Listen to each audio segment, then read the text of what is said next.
Daniel is a 59-year-old man who has had an accident or nearly an accident at work and has had a heart attack.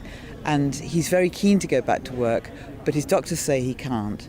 And so he applies for employment and support allowance.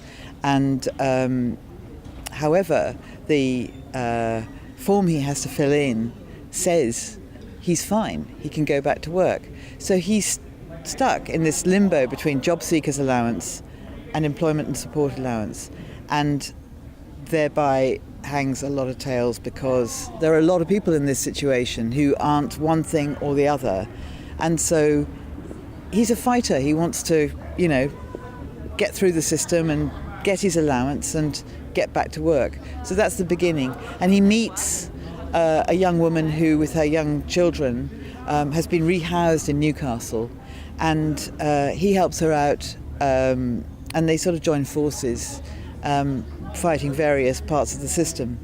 And that's where it starts. Paul Laverty, who's our writer, works a lot with Ken, and the projects evolve, and we do a lot of research as to what are important issues.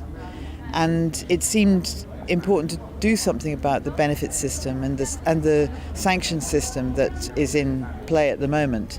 And it felt that this was just an important topic. And so Paul started doing research, and he and Ken went to visit various towns around England and Scotland, and just to see, how deep is the wound. I think that they found it was pretty deep, and so I, Daniel Blake, arose out of that.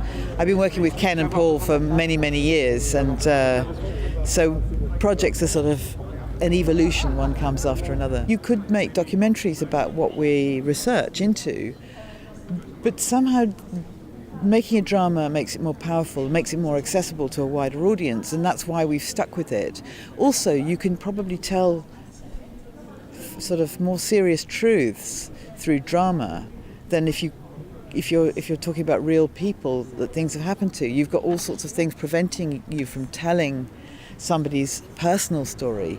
If you make it broader than that, you can get away with being more honest about what's going on. We didn't expect it would have such a huge reaction in terms of people being keen to see it and engaging with it, but a lot of people are saying it's their story. A lot of people identify with Daniel Blake, and they identify with Katie, and